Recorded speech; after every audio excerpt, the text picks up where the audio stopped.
Hi everybody, this is Kevin and welcome back to another video. And today I'm going to share my thoughts on the 1974 cult classic film directed by Mel Brooks. And that of course is Young Frankenstein, which is the OG horror comedy parody film, which is the best way to describe that genre. You may know other movies in the genre such as the Scary Movie movies, Army of Darkness, Evil Dead 2, which all came out much later. This being in the 70s, the OG. There might have been parody films that, did horror that came out before it, but I'm not aware of them. If you guys know, leave a comment down below. And I believe this is the most hilarious of the Mel Brooks movies. Most people would say Blazing Saddles or Spaceballs, but to me, after watching this last night, I was dying, man. It's fucking hilarious. A certain type of humor that I think most people maybe don't understand, but I loved it. And it stars Gene Wilder as Dr. Frankenstein, Peter Boyle as the monster, Cloris Leachman as Frau Brooker, nee! Which you'd get the reference if you saw the movie. Marty Feldman as Igor or Igor. Again, you'd get the reference. A great cast. Gene Wilder really steals the show with his acting so over the top. And I almost think that certain scenes he was either doing improv or just ad-libbing and adding more to his great acting ability. Especially with the scene where he goes, "It's alive! It's alive!" It's so fucking good, man. But yeah, his screaming, it really harkened back to like when he played Willy Wonka in the Chocolate Factory, with his screaming there. When I remember there's this scene, because this clip was played in AVGN's. He did his favorite movies of all time, and Willy Wonka was on there, kind of going off topic for a bit, but there's the scene of Gene Wilder just screaming as all hell's breaking loose in the Chocolate Factory after all the kids started eating chocolate, like Augustus Gloop and all them. But anyway, it parodies the main Frankenstein movie from the 30s, and it starts out with Gene Wilder teaching a lesson. He's Dr. Frankenstein, and one of his students is asking a question, and he refers to him as Dr. Frankenstein, right? And he's like, "No, it's Frankenstein." And they have this back and forth a couple of times about how you pronounce the name. And he doesn't want to associate with Frankenstein because, of course, his distant relative, I think it's his great-great-great-grandfather, did all the experiments, created the Frankenstein monster, robbed graves to get the corpses to create the monsters, and he doesn't want that baggage on his back. So what happens is after the lesson, this dude shows up with the will and says, "You've inherited your great-great-great-grandfather's estate." And so Gene Wilder, Dr. Frankenstein, decides to go there and see what it's all about. And hilarious scene when he's like saying goodbye to his, I guess, fiance, and she won't kiss him on the lips, and he's like, "Oh, screw this." Which later on he gets his assistant, who becomes his love interest. And a fun fact, I think he was actually seeing that woman. I forget the actress's name, but she's plays a woman named Inga. And you can tell just like how close they are with filming, that they might have totally been bagging on the side, if you know what I mean. But he meets Igor, and there's this hilarious scene where he's like, "Oh, thank you," and he like taps him on the back, and you hear like this hollow sound, and he's like, "I'm a pretty good doctor. I could get that thing fixed." "What are you talking about, sir?" Like he doesn't notice that he's a hump or anything. And then the famous line where he has the cane, and he's like, "Walk this way, walk this way." So they make their way to the castle, and there's a hilarious line where to knock on the door, they have it's not a doorbell because we're set in what year are we in? So they're banging on the door, and Inga's there, and he has a comment like, "These are such big knockers," and Inga goes, "Well, thank you, doctor." It's fucking hilarious. And Frau Brooker, greets them. And anytime you say Frau Brooker's name, there's either lightning or the horses that go, "Nee!" Because she almost looks like a witch with the black and white aesthetic. Did I even mention that? The film is in black and white, which again harkens back to the classic films of the 30s. And the aesthetic just fits so well with the fog and the manor, like how creepy it is. And another funny gag moment where he finds his great-great-grandfather's private library by going through the secret passage, which had another funny scene.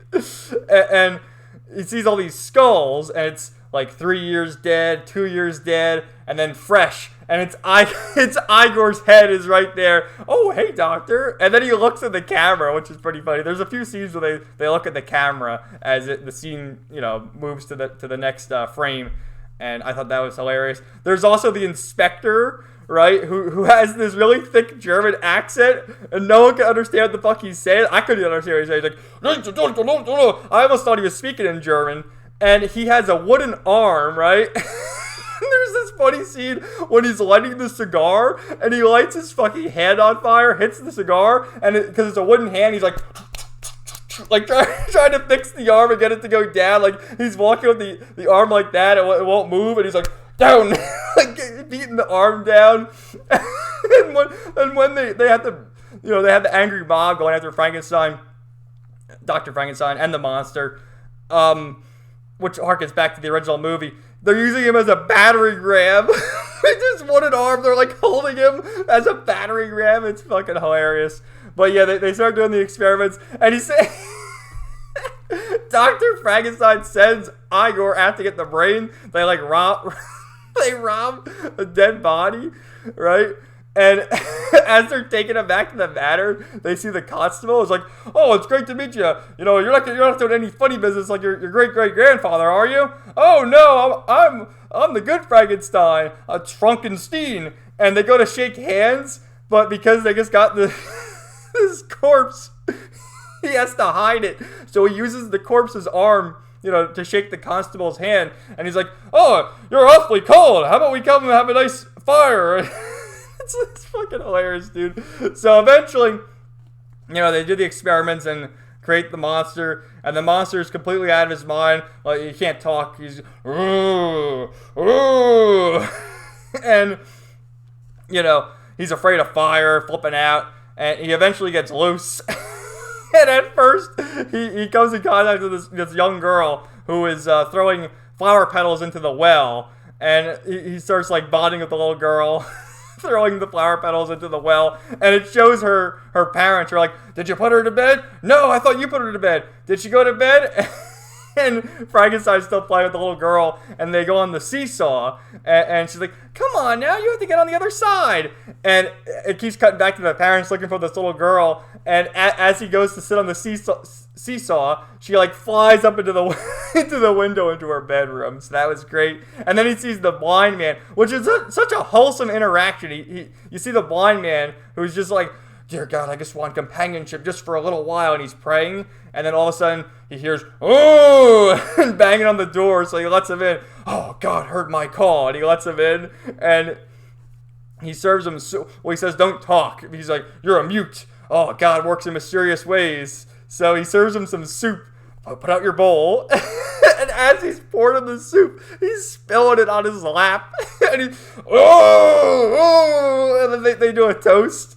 And, as they clank the mugs together, his mug breaks. And then he's like, oh, I got some cigars. And the fire scares him away. He runs away. Oh, my God. Then he gets caught. And, we also learn that the music is what calms him down. And eventually, Dr. Frankenstein is able to calm him down, and they decide to put on a show where they do the song. It's called Putting on the Ritz. And Gene Wilder does, like, the sing-song, which he also did the sing-song in Willy Wonka and the Chocolate Factory. And he's like, dude, I can't really do the lyrics, but the beat is like, do-do-do-do-do-do-do-do-do-do-do-do. And then the Frankenstein monster will go, Putting on the Ritz! And they do, like, a little tap dance with their top hats. And fucking hilarious. But then, like, sparks fly, and he's afraid of the fire again. And, they decide to get him back. And they do, like, a brain transfusion. So, like, Gene Wilder's brain goes into the monster. And as the angry mob comes in, which I kind of talked about that earlier with the deputy, as they used his wooden arm as a battering ram, the monster finally speaks, and he's like, you guys have done nothing but treat me like shit. I just want a place in this world, too. So there is a good moral to the story there. And at the end, I forgot to mention this, but Inga kept making comments because, the Frankenstein monster is 8 feet tall. Oh, you must have a good Schwanzschuker, which is like a giant penis, and she said it like that. And after doing the brains transfusion, it shows Gene Wilder in bed with her, and he's like, oh, because he got that part was transfused as well. So, oh yeah, and then Gene Wilder's fiance comes in and ends up with the monster. And at the end of the movie, she has the hair like the Bride of Frankenstein. So it's a fucking hilarious movie. The humor, that's the other thing too. There's so many things to talk about, but with the whole thing of the brain, he sent Igor to get the brain by a guy that had recently died, like a intelligent scientist, and Igor gets it, and like the lightning crashes, and he's like, oh, and he drops the brain, so he gets the next brain, and it says abnormal, do not under any circumstance use. And once they create the monster, he's like, what the fuck happened? It's supposed to be a genius. He can't even speak. Is this the correct brain? And Igor says, oh, you won't get mad at me, will you, sir? I won't get mad at you. Oh, no, it was the incorrect brain. Well, whose brain was it? Abby someone. Abby someone. Abby Normal. And it's an abnormal. And he calls him Abby Normal. But yeah, fucking hilarious movie. It's an hour and 45 minutes, so it's a quick watch. You can breeze right through it. It's well worth it. I loved it. I was dying. But again, I don't know if I'm repeating myself here because I tend to do that a lot. But I feel like Zoomers wouldn't really get this movie. You have to either watch this at a young age, which my dad showed me this movie at a young age. He showed me this one, Blazing Saddles, Army of Darkness, and then eventually the Evil Dead movies. Once I I wasn't afraid of scary movies, because there was a time when I couldn't watch scary movies after watching the Grudge and then watching Ju-On. I'm like, holy fuck, I can't watch this shit. That really creeped me out. But the horror parody movies, good shit. I definitely enjoyed watching it. If you guys like these reviews, let me know, because normally I do like my anime and manga reviews, so I don't really review movies too much. But if you want to see more, leave a comment down below. I guess I do this in the spirit of Halloween. And thank you guys for watching. Let me know your thought in the comments down below. And stay tuned for more videos coming soon. Everybody have a great day.